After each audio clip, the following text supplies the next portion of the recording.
Boker Tov, Shavua Tov, and the last. Did they bring the socials? And we are in the last Shiur before Pesach, and that's also the last installment of the short mini-series we had here about growth through crisis. Remember that the first Shiur was about Birkat HaIlanot and the coming back from the dead of nature and our ability to go back after a disaster. That was the first Shiur. The second was about Matzah. How do we reclaim the tool of affliction and of poverty and see it again, discover it again as the bread of liberty, of freedom. And today, I just a few days before the Seder, I would like to speak about maybe the most prominent symbol of crisis and of hardship and of affliction in the Seder, which is obviously the Maror, the herbs. And I would like us, as we did in the previous meetings, to begin with a few halakhic discussions, and then we would pivot from them into what I believe is the existential, the meaning, the hashkafa behind these halakhic issues. So let's begin. Let's hand over the sources. I would also share it in the Zoom. The camera anyway is not working, so there is nothing to lose here. Okay.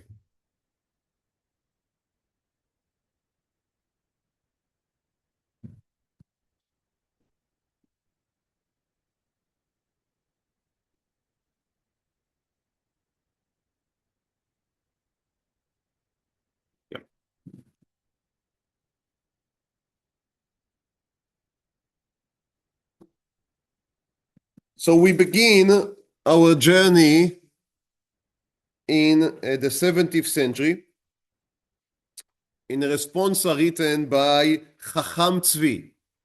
Now, Chacham is usually the honoree, the title given to Sephardic sages. However, the man we are going to quote here is called Reb Tzvi Hirsch. That's not a very Sephardic sounding name. And he was born in Moravia. That is nowadays there is no nowadays Czechoslovakia, but Czechia, yeah. Nowadays Czechia, and he was niftar in Lebov in Galicia. So why was he called Chacham Tzvi? That is because his father sent him to learn in Saloniki. His father was a great believer in the Sephardic way of learning, and he wanted him to acquire the Sephardic way, so he sent him to Saloniki, to the Sephardic yeshivot in Saloniki, and that's how he also got the nickname Ashkenazi, because I think we already mentioned a few times, no Ashkenazi is called Ashkenazi as long as he stays in Ashkenaz, because if you are Ashkenazi in Ashkenaz, there is no point in calling you Ashkenazi. Only when you're an Ashkenazi that came to a Sephardic land, then you are being called the Ashkenazi, and obviously Mizrahi would be vice versa. Okay, so Reb Tzvi Hirsch ben Yaakov Ashkenazi, the Chacham Tzvi, he is a vehicle of transferring heritages, of transferring traditions between the different communities. Because, as we said, he was born in Moravia, he went to learn in Saloniki, and then he came back to Ashkenaz. So one of these traditions that he is transferring between Sfarad, again, Saloniki is not Sfarad anymore, as you can understand, but between the Sephardic word, Jewish word, and the Ashkenazic word is about the botanic identity of the Maror. Now, that may sound to you as a simple question, but it is not a simple question at all. As a matter of fact, I would guess that if I would ask here around this table, what do people take for their Maror in El Seder, we would have at least 2 different answers and maybe more. Now, in Ashkenaz, back then, the very popular custom, minhag, was to take what they call the Chrein, and nowadays they call it sometimes Chazeret. That's obviously a misnomer. It is not the correct name. No, it is not Chazeret. It was also called Tamcha. That is also almost certainly 99% is also mistake. That is not the right name. I am not aware. There is some Latin name that I came across when I was preparing this shiur, but I didn't invest the time to remember it.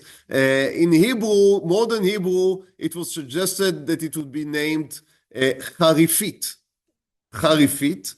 because of its sharpness, obviously. But there is no, people just call it Chrein, or they call it Chazeret. You'd go to the supermarket, the name that would be written in Chazeret, that's a mistake. That is not a mistake. If everyone uses the name Chazeret, that's the name there is. But that is not what Chazal, the sages were writing about Chazeret. It is not what they were meaning. Now, what were they? Says the Chacham Tzvi, source Aleph. That's a very short answer in his responsa.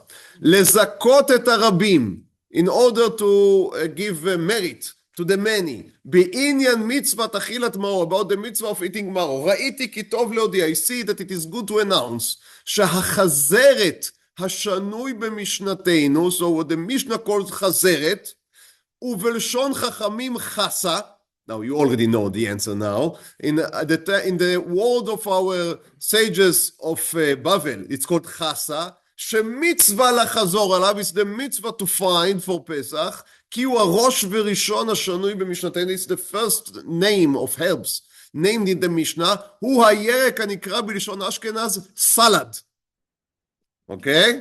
בלשון ספרד סלטה, שם העצם שלו, its proper name is לטוגה, לטוגה is lettuce, lettuce, בכל הלשונות ששמעתי, in all the languages I had, in תורגמה, that's it's Turkey, תורגמה, איטלי, אשכנז, ספרד, פורטוגל, ספרי הרפואות והטבע קוראים אותו לטוגה סלט. ואין בו שום ספק ופיקפוק בעולם. He says, it's clear to me that that is what you're supposed to eat for your maror on Pesach. Now again, he is coming to lands in which for the last at least 300 years, people only used the Chrein. And he is coming with this vegetable called lettuce, Chasa. And he says, no, that is what you're supposed to use. Now, they would immediately ask him, then why our forefathers didn't use it? Why my grandfather? You come to someone and say, you should change what is happening in your Seder. No, my Seder is just as was my father's Seder and his grandfather's Seder. I'm not going to change. So he explains to them. Now again, you can see it's the early modern period, right? So we speak about the 17th century, and we begin to see people begin to understand that there is this concept of historical change. And you have to evaluate things according to the historicity. And that's what he is doing here. He says, מפני שבארצות אשכנז ופולוניה, שהן קרות, אינו מצוי בזמן הפסח. He says, you know why our fathers didn't use the lettuce for maror? Because at the time of the Pesach, if you live in North Germany or in Poland, there is no lettuce. It cannot grow. Yes. ולא הורגלו לקחתו לחובת מצוות מרור. So they couldn't take it. Or, it's another reason, more, I don't know, more sharp. או מפני שלא היו בקיאים בטיב פתרון שמות הירקות כאנשי ארצות הקרובות לארץ ישראל ובבל, ולא ידעו מהו. So he says another reason is just, when you change places and languages, traditions sometimes get twisted. They read in the Mishnah, it said Chazeret, they had no idea what Chazeret is, and they just used whatever they had, and as time passed on, they began to call the new thing that they were using, the horse dish, basically, they began to call it Chazeret, but that is wrong. So again, that is an awareness to historical changes that can occur during time. And he says, so לא ידעו מהו, לקחו החריין שהוא תמכה לפי דעת מקצת חכמים ונפיק מיני חורבה, so they took the Chrein, the horse dish, but that has caused destruction. Why? כי הן רבים הטעם הארץ שאינם אוכלים אפילו כחצי זית מחמת חורפי שהוא מזיק באכילתו חי. He says, if you try to eat the horse dish, especially if you eat it without grinding it, just eating it as it is, that is very difficult. Yeah, it is possible. I know. I also knew a few people that were able to do it. But to eat 27 grams of live root from the horse dish, that's you need a very strong stomach. Not only the story, the whole system needs to be reinforced. ואף החרדים אל דבר השם ואוכלים כזה, there are some חרדים לדבר השם, some people that fear the word of God, so they make themselves eat it, it's a danger, מסתכנים בו, כי באמת במקום שחזרת שהוא האלטיגה סלט שכיח, but in places where they have this lettuce, כמו בערי אמסטרדם, the cities of Amsterdam, so Amsterdam had a great Portuguese community, so they took with them. Spain is a Middle Eastern country. It's not Middle East, but it's the climate, a Mediterranean. Thank you, a Mediterranean climate. So they are able to grow lettuce. So they took with them the tradition. When they came to Portugal, to Amsterdam, to Holland, they took with them the tradition of what should be eaten. ושארי אשכנז אף שעודנו קטן מאוד קורא אני על החריין סכנה ואין בו מצווה. So the Chacham says we need to throw off this tradition of Chrein, of horse dish, because it's a danger. There is no mitzvah in place of danger. וכל אשר נגע אלוקים בליבו יקיים מצווה כתיקונה ויקנה על תוג הסלט. So anyone that God has touched his heart, this is very strong language, so if God touched your heart, you should do the mitzvah properly. Buy the lettuce for the mitzvah of Maror, afimu beyoker, even if it's very expensive, still that is what you have to get. Now that is very interesting, of course, and you need to be, it's radical. Changing the food at the Seder table is radical. And you need to be someone that is on the edges. But that's how his father raised him, right? Because if you send your son to learn in a different community yeshiva, what you are raising him to be is someone that is able to connect between worlds. If you connect between worlds, that means that you are trying to bring the best of each one. And that means to be radical in each one of them. And that's what the Chacham Tzvi is suggesting here. So as you can imagine, there was opposition. You do not think that the horse dish eaters would die quietly, right? So they are going to wage war back. They would not give up. If they are able to eat the Chrein, then they are able to put a fight. So I'm skipping a few hundred years. And now source bet is from, excuse me, it's easy. Yeah. And now it's, don't worry, you would go back and forth. That's how halacha, as Rav Soloveitchik said, I think we read it in one of the few shiurim earlier. We are all sitting here around this table, and we have here the Tanaim and the Amoraim and the Rishonim and the Achronim, and we all sit here and we discuss as we are sitting, because we discuss the same topic. So that's part of the magic of Torah, is the ability to bridge across places and eras. So here is the Ritvaz, Rabbi Yaakov Dvivilovsky. He was born in Belarus in 1845 and died in 1914 in Tzfat. So he made Aliyah. Again, you make Aliyah, you became familiar with different traditions. Now he is not happy with the idea of the Chasa, of the lettuce.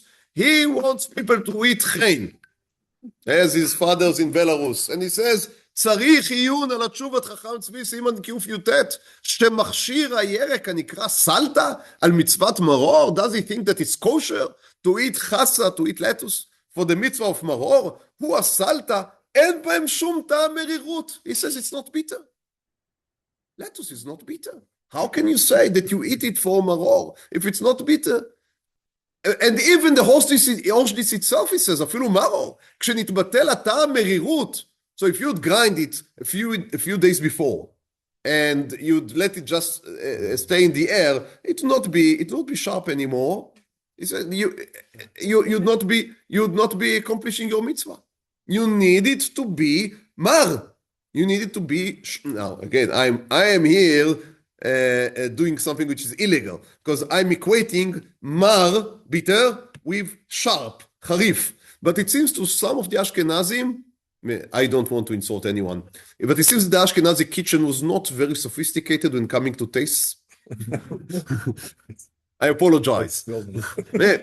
Again, that's what I'm a gefilte fish eater. I'm happy, but we have to acknowledge that back in the old country, separating different tastes, just pour white paprika. If you are Hungarian, that is paprika on everything. If you are Polish, it's sugar on everything, and that's it. So bitter and sharp, that's what it seems, that for many of them it was basically the same. Okay, so he says you need to eat maror. And Chasa, lettuce, is not mar, it's not bitter, it's not sharp, it's not anything.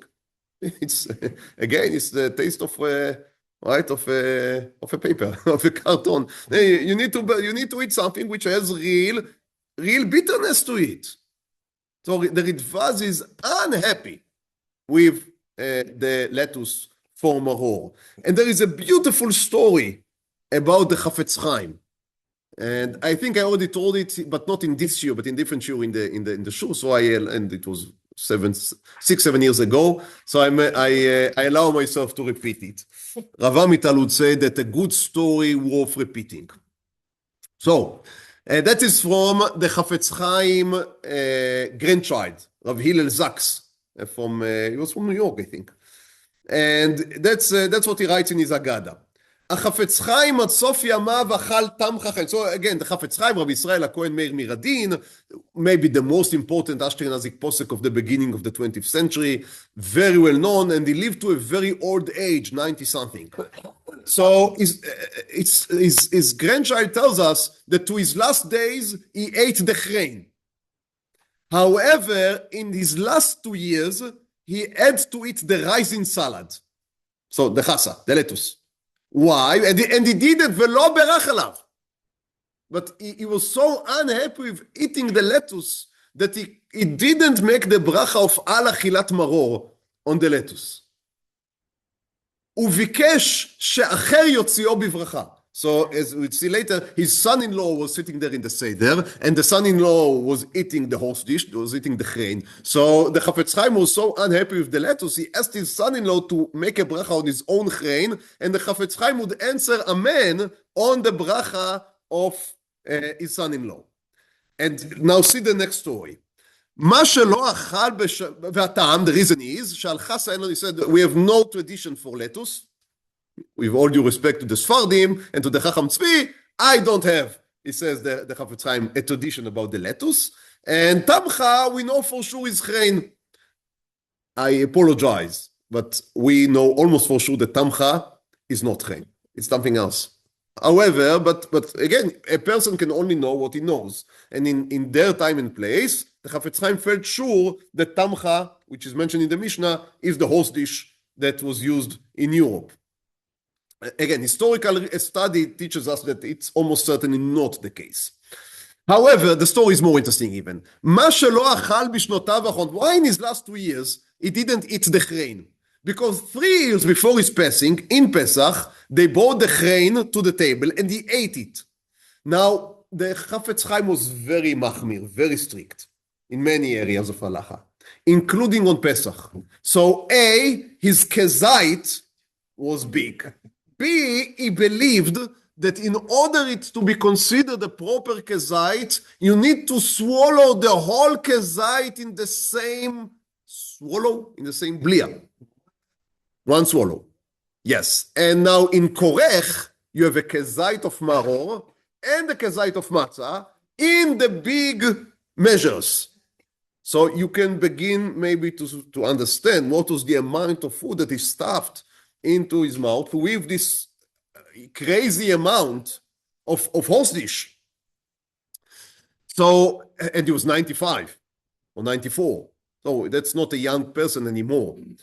כתוצאה מכך ירד לו דם מהאף ולא יכלו he began to bleed. And they were not able to stop it. So I guess that he burned something in his throat. עד שקראו לרופא, they had to call a doctor. And the doctor said שהוא חושש שזה כתוצאה מהמרור שאכל. The doctor said that he fears that it's a result of the horseradish, of the Chrein. וליל הסדר ביום שני של פסח. Now, of course, it's in Radin, so they have a second ליל הסדר. So for the second ליל הסדר, he couldn't eat the Chrein anymore. It was just, medically, it was unacceptable. So they had to find lettuce. They didn't even have lettuce on the table. So he says that they had to go in the city to look for lettuce. וביקש מחתנו הגאון החשב רבי מנדל זצ"ל להוציאו בברכה.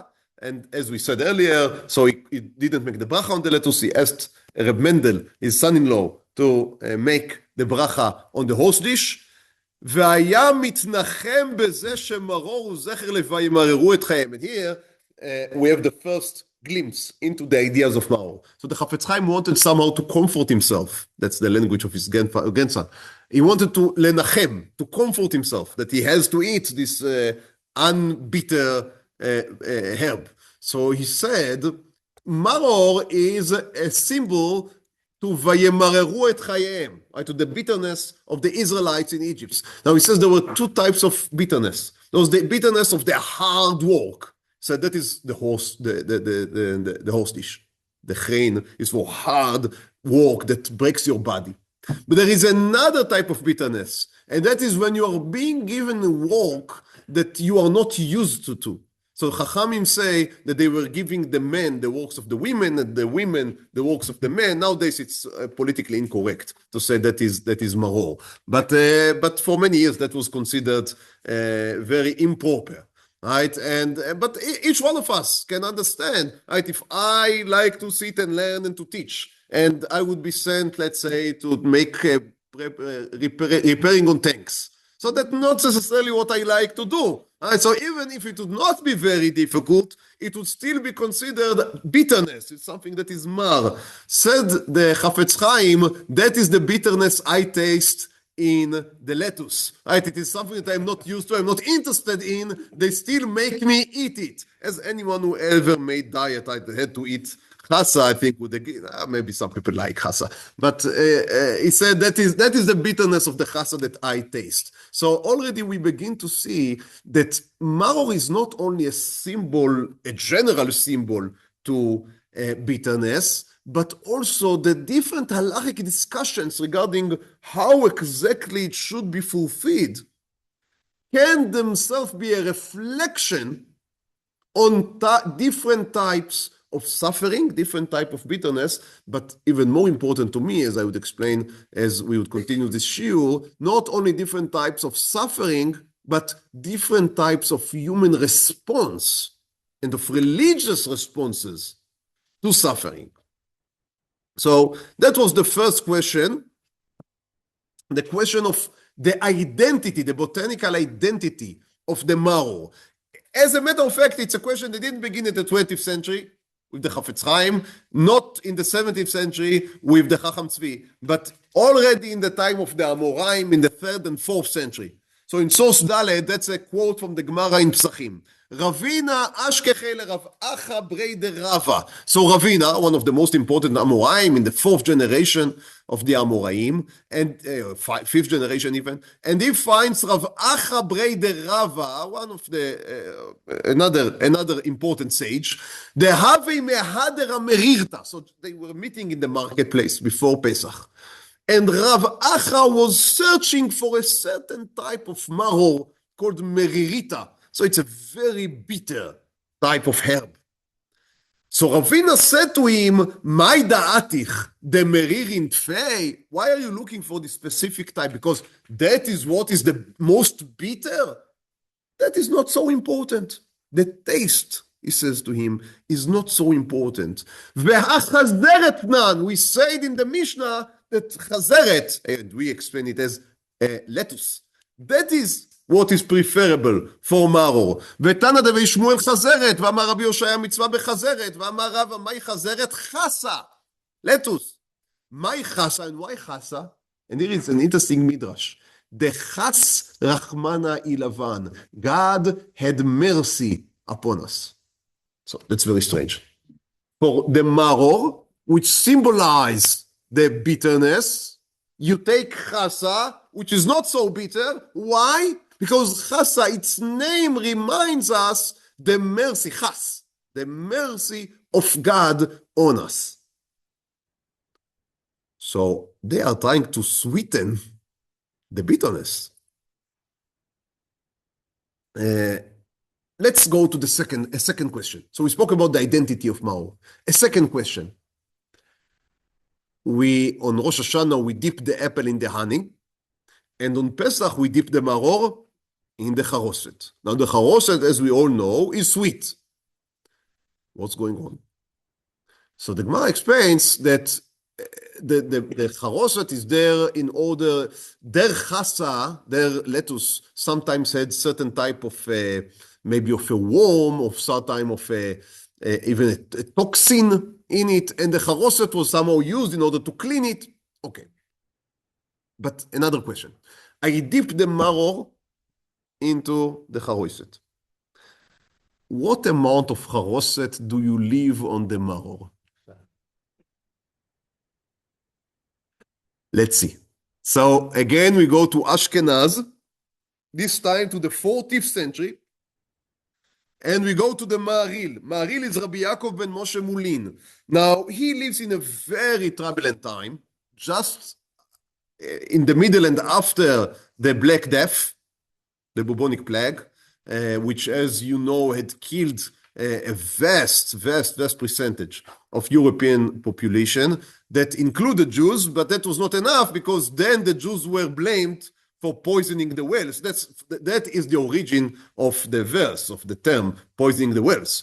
That is when the Jews were accused of that, and then there were pogroms. So not enough that they died from the plague. They say they died slightly less because of Netilat Yadayim and other more hygienic habits, but it didn't help them because of the pogroms.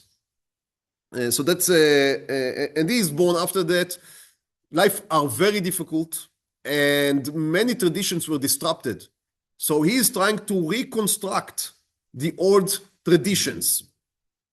And the book that is written, Sefer Maharil, is basically not so much a book of learning as it is book recording the minhagim of Yor, the traditions of Ashkenaz. And here we have a very interesting dispute, question. So say, Amar Mahari Segal, so that is Mahari Mulin, this is our hero. Deyashki'enu tocha charoset ba'omek, take the Maror, dip it into the Charoset in depth, ve'lo yasheh Maror tocho, but do not wait long inside the Charoset, because then the taste of the Charoset would seep into the Maror. Ve'yenaneh Maror achar tibulo, and then you take it out, then shake it so all the Charoset would go away, shelo yeheh davuk bo Charoset levatel ta'am Maror. So when you eat the Maror, there would not be sweetness to it. That is the Mahari Segal. Maharash is Rabbi Shalom Neustadt. Again, this is a name not very familiar to us because he didn't leave, at least to my knowledge, any books. But he was the Rav of Mahari. He was very famous at the time. And they say here in the Sefer that Maharash lo chash. That's a charuz, that's a rhyme. The right Maharash did not fear. Venatan lamesubin harbe charoset im Maror. So he gave the people around, reclining around his seder table, a lot of charoset with the Maror. So that's a very beautiful question, I feel. How much charoset would you leave on your Maror? To what degree do you sweeten the Maror, the bitterness? Now, obviously, that is a different question from the question of using a horse dish or a lettuce. Halachically, these are completely separate questions. But what I want to aim us to is to identify that there is ashkafically, right, from the existential point of view, there is a shared ground, there is a common question underlying these different discussions. And that is, do you face the bitterness naked? Or do you choose a type of maror that is less bitter, such as the lettuce? Or maybe you take something which is bitter, but you cover it with charoset, with something that is sweet. Or another question, maybe the oldest of them all. How did they eat the maror in the Beit HaMikdash times? As we all know from our Seder, there were two different, distinct ways. One was the way of the sages, and one was the way of Hillel. Let's read it from inside from the Gemara, source Vav, that is from the Talmud Bavli, Psachim Kuftet Vav Amud Aleph. All right, so we are now going back in time to Eretz Israel of 2,000 years ago. Amru alav al Hillel, שהיה קורחן בבת אחת ואוכלן. So he would take the maror and the matzah, according to the Rashbam, also the Korban Pesach, and he would squeeze them all together. Like you would go today to a store and you ask for a shawarma belafa. Right? That's what it is. Because the matzah is like a big pita, and there is the maror, there is the herbs, and there is the meat, the shawarma. Then you roll them all together and you eat them. That is Korech, according to Hillel. Now, that is according to Rashbam Peirush. According to the Rambam Peirush, Hillel would eat the herbs with the matzah and leave the Pesach for later. So I spoke about that this morning in the halacha after tefillah, and I said that according to the Rambam, it is not like a shawarma belafa. It is more like pita vesalatim, right? Pita and salads, and for the first course. And then you eat the meat alone in a plate for the second course. Be it as it may, obviously Hillel didn't want to eat the maror alone. Hillel thought that the maror should always be connected with something else, either a matzah or a korban pesach, or both. Now, the halacha was never ruled as neither. We don't know. That's why we do both. So we begin with eating them separately, the matzah alone, the maror alone, and then we eat the matzah and the maror korech together. And the Shulchan Aruch says that we need to make sure that we do not speak unnecessarily between the bracha of matzah and maror and the eating of the korech. Because according to Hillel, the brachot that we made are valid not on the matzah alone and the maror alone, but on the matzah and maror together. Okay. So again, in part, it is again a separate halakhic question, which revolves around the question of how do you interpret the Torah when it says al matzot umerorim yochlu, right? That the korban pesach should be eaten on, al, above, up on, matzot umerorim, matzot and the bitter herbs. Now, one way to interpret that would be that each one of them should be eaten separately, but the matzah and the maror should come before the korban pesach. Obviously, that's how Chachamim explained it, right? They understood that al matzot, one, umerorim, b, yochlu, c. So you eat matzah, you eat maror, you eat the korban pesach. Hillel thought that when I say al matzot umerorim yochlu, that is not chronological order, but that is all of them together. It's a physical description. Al matzot umerorim yochlu. The matzot and the merorim should be eaten together. That's how Hillel. So that's in one aspect. It's a textual dispute. But again, if you look at it from the meaning perspective, what is the meaning of wanting to eat the maror with the matzah and with the korban pesach?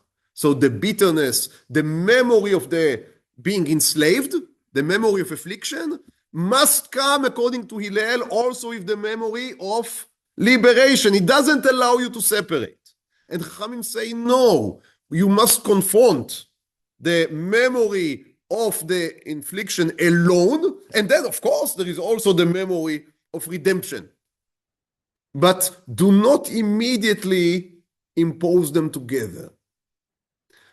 That is not very different from the question of how much charoset should remain on the maror, or from the question what type of maror do you choose? One which is extremely sharp and bitter, or one that is mild and even almost sweet, as the chasa, as the lettuce can be. Because when we confront evil, bad, then there are different strategies of confronting, of facing it. And we spoke last week about taking the matzah, the bread of affliction, and reclaiming it as a bread of liberation, of freedom. And sometimes it can be done. When it can be done, that's beautiful. But I think we need to be honest and accept that sometimes person is confronted by evil and by tragedy and by bitterness in life, which cannot just be converted with a magical wand into memories of happiness and liberation and joy. Not every bread of affliction can be turned into bread of freedom. That's why we have matzah, but we also have maror. Now, maror, meaning bitterness, meaning difficulties is a watered down word, right? Tragedy in human life is one of the most ancient and difficult questions on the monotheistic faith. Because it's very simple. If you have one God, and he's omnipotent, meaning he can do everything, and he's all good, how can there be bad in the world?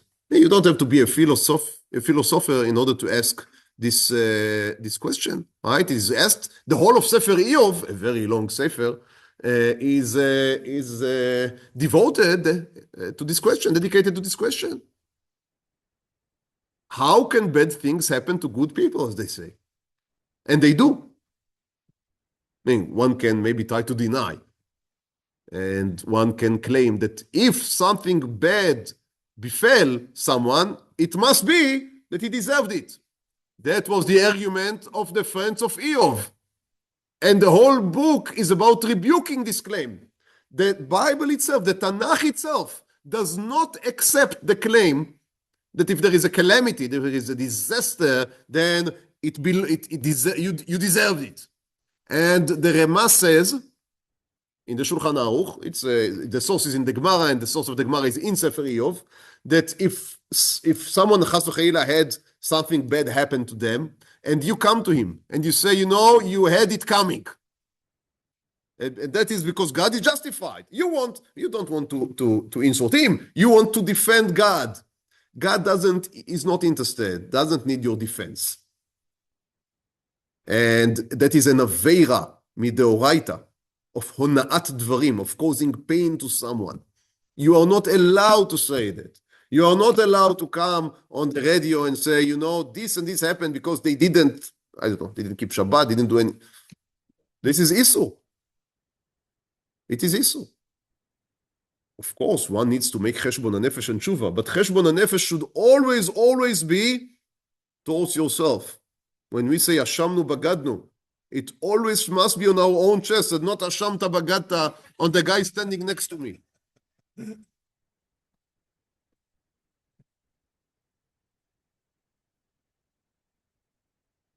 Now, but there is a question. But why do bad things happen? So as I said, there are different strategies how to manage it. So sometimes one try to say, it just look bitter. It just look bad, but in reality it is good. Now, what I'm describing now is legitimate ways of comforting evil and bad and tragedies and calamities. I'm not here to downgrade Chas v'Cheila any one of them. Just to show when they are proper and when maybe they are not. So it's one thing you come to someone had a disaster and he's trying to think, oh, it's in reality it's good. And sometimes it would work and sometimes not. I once had been in a shiva where a very young child, lo aleinu, passed away. And I came into the shiva. I'm a Rav. I came into the shiva. And the mother asked me, why did it happen? Now, obviously, I have no answers. I was not taught. Where I learned, I was given no answers to these questions. And I tried to speak with her more or less along the lines that I'm going to speak here. And, I spoke. And when I finished, she said to me, yesterday there was a Rav here who explained to us that it was a neshama that needed its fix. And so it came for a certain time, and then it gone, and that was the best for the neshama and the best for us. And she was very honest with me. She said it resigned with me, resonated with me more than all the philosophy that you said. I accept it. I said, okay, I do not feel in place to speak about it. I don't understand in that. But if it made you feel that is better, that you feel better, I'm all I completely agree. So I accept and I understand. So that is an attempt to take the Maror and to make it into a Chasa, into Chas Rachman Eilavan. Right? God had mercy on us. It looks like it's a disaster, but no, if you can really see the Neshama, you can really see what is going on, you understand that it is sweet. And sometimes it can be done. And it depends on different people, different traditions, and of course the event. And sometimes it can be done. So that's one way. It's one coping strategy with disasters, meaning religious coping. There is another in which you try to cover it with sweetness. All right, so you say God had to give someone a punch, but with this punch came also good things. So that is another way to try. In Latin, they call it theodicy, which means justifying God. Now, again, in Hebrew, I think the concept does not exist because God does not need us to justify him. The Lord is just in all his ways, so we do not need to make justifications for him. If he wants, Baruch Hashem, he can speak. So we believe that he is just, but we don't need to make up excuses. However, sometimes, again, we need for our own soul. So we try to see the sweet cover of the trouble that we are being handed. A third way is Korech. We say, the trouble is a trouble. The pain is real pain. But if you look at the long process on the large picture, you see that it is bringing redemption. So we had hardship in Egypt, but in the end, it made us into a nation, and we are now celebrating Korban Pesach. So Hillel says, you need to squeeze them all together, because the Korban Pesach is the remedy, is the answer for the Maror. And again, that's, it's part of our tradition, and many times I think it is absolutely correct. So something looks, as they like to say, if you'd enter a surgery room without understanding that it is a hospital, and you see the doctor cutting the patient, then you'd shout on him, why are you cutting him? But if you understand the large context, you would understand that all of that is part of healing and not part of Chas v'Cheila of injuring. So in the same way, sometimes we see God inflicting pain and we think that this is something terrible, but no, if we would have been able to see the large picture, we would have known that it is, in the end, it is for the best.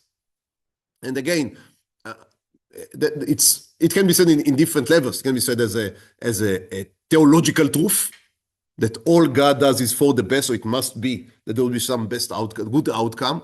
It can be said as a way to soothe the soul. To say, you need to have faith that in the end it would all turn out good. But it seems that throughout our tradition, there is a persistent voice that is not taking all of these remedies, that refuses to use only lettuce, that does not smear the roast dish with charoset, and that would not eat the maror with the matzah. Meaning there is a voice that calls us to face evil in face value. Now, again, maybe theologically speaking, God is all good and omnipotent, so it must be that everything in some level, metaphysical level maybe even, is for our good, it's for the best. But it is not the level in which we live. And when there is a catastrophic event, and obviously the most catastrophic event that we know from our history is the Holocaust. And, what type of coping strategies you can use? Try to argue, you're right, but I think even with everything that happens, it's still overshadowed by the Holocaust. But you're right, of course, the same question can be asked today. And there are, some try to argue that in truth it was sweet. Can you even say that?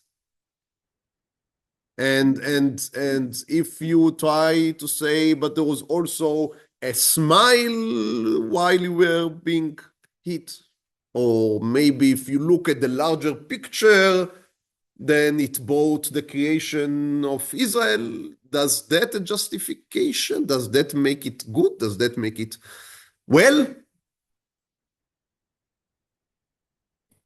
Or do we have to face the maror as a maror?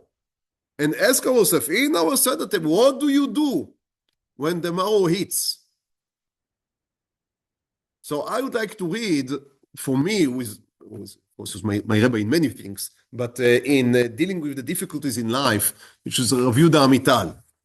Rav Amital, Zechet Livracha, was the founder and Rosh Yeshiva for many years of Yeshivat Aretzion, and he himself was a Holocaust survivor. He was in Hungary in the beginning of the Holocaust, and then he moved to the different war camps, and of course he lost family members and friends, etc., etc., etc. And he spoke a lot about his experiences in the Holocaust, and more even than that, about his religious responses to the Holocaust. And this is from one of these speeches that was being given in 1998. He says, קשה להתמודד עם השואה. It is very difficult to face the Holocaust. אחת מדרכי ההתמודדות, one of the coping mechanisms that different people use, היא הדחקה. So people try to maybe push it aside. סילוקה, העלמתה מן התודעה, just ignore it. לא במובן ההיסטורי, not denying. We don't speak about Holocaust denial in the historical sense. אלא במובן הדתי והרוחני, in the religious, in the spiritual sense. They are refusing to look at it for what it is. גישה זו מתעלמת מן השואה ונובעת מחוסר יכולת אנושית להתמודד איתה. Now he says, I understand them, because it is coming out of the human inability to deal with the Holocaust. יש אתנו, so some try to argue, שהשואה היא מכשיר.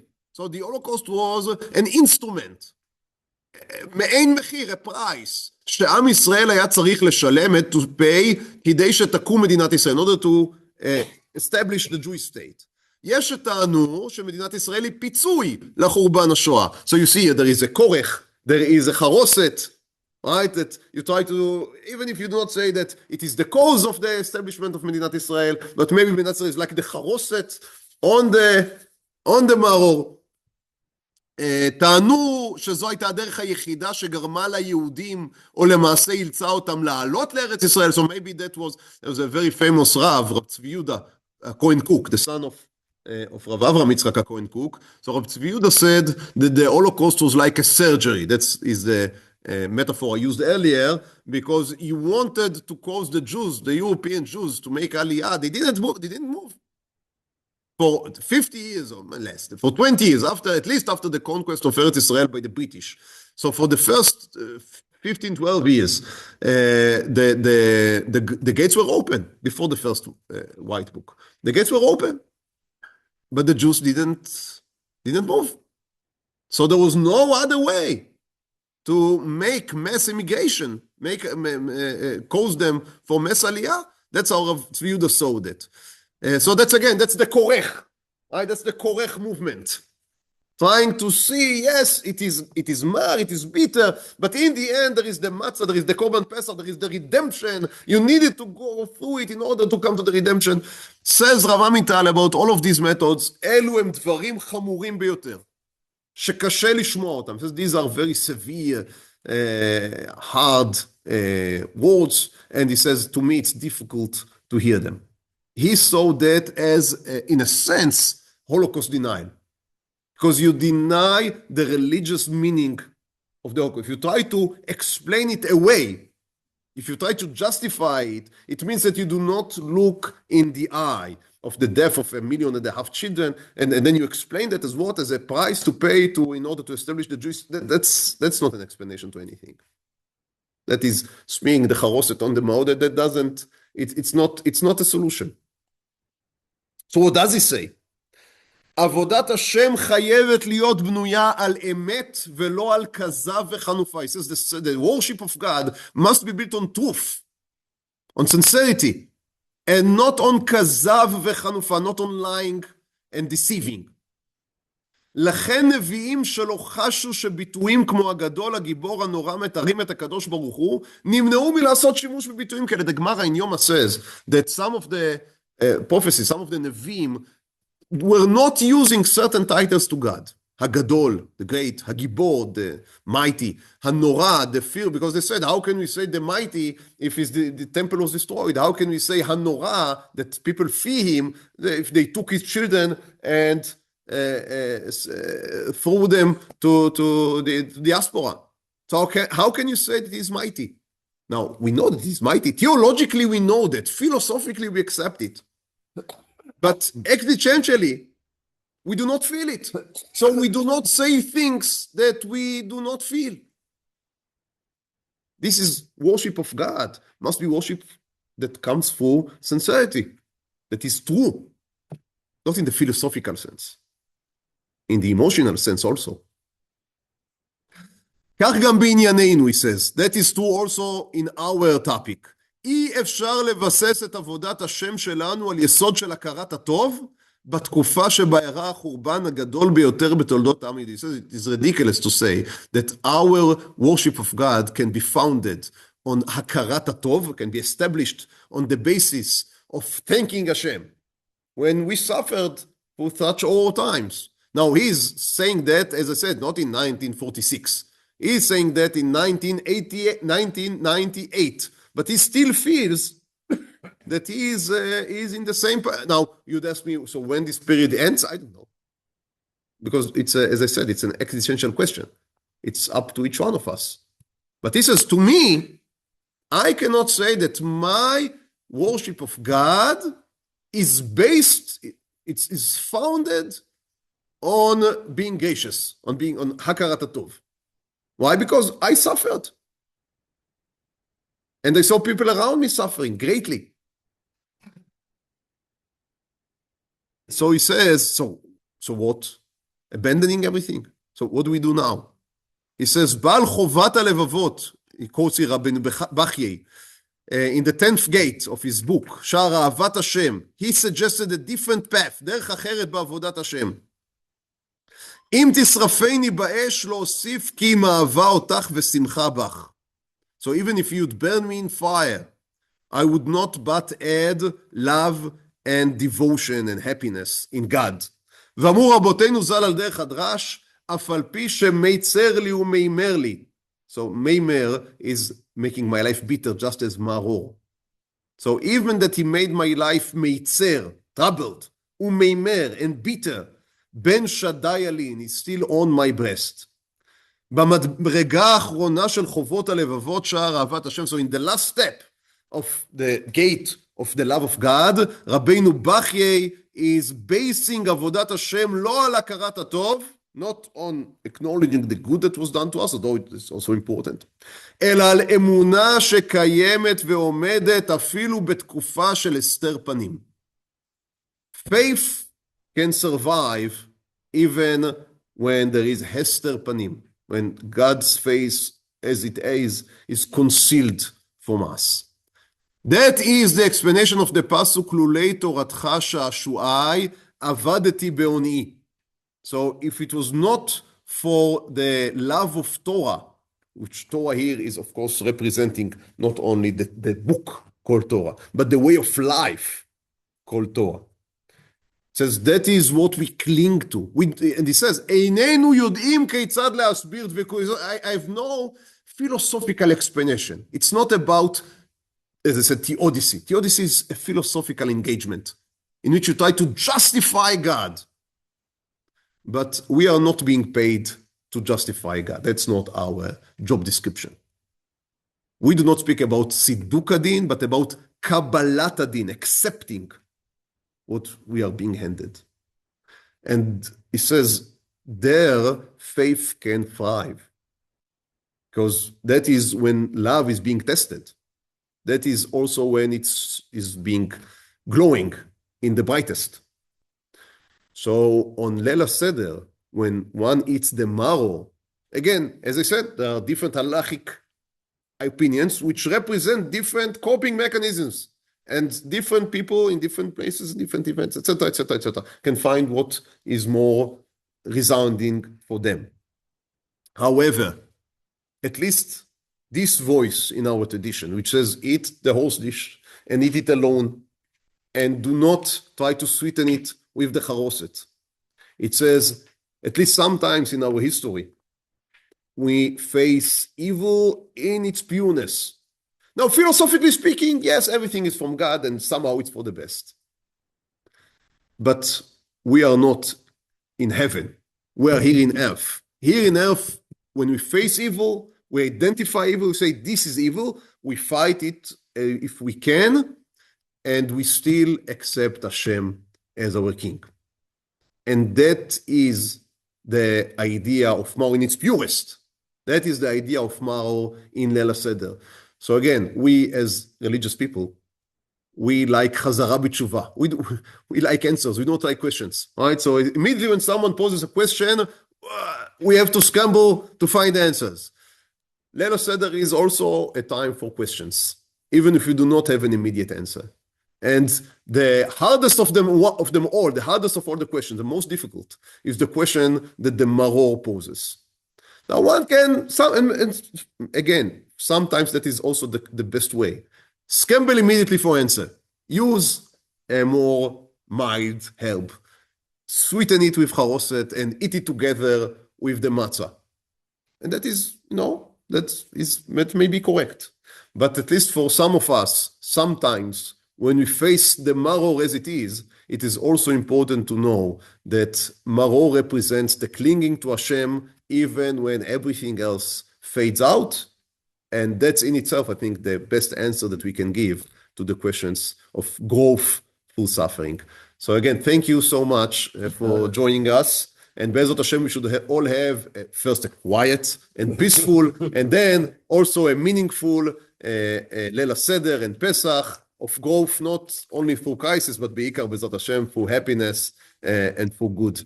חג שמח וכשר. Thank you so much.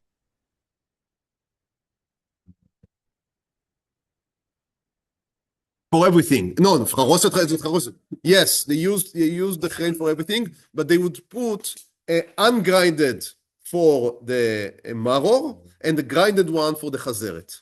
As a matter of fact, that's what my father, Zichrono Livracha, would use. I mean, until similar to what we read about the Chapatzayim. Until the last years of his life, he used the Chrein, so the full one, the root one for the Maror, and the grinded for the Chazeret.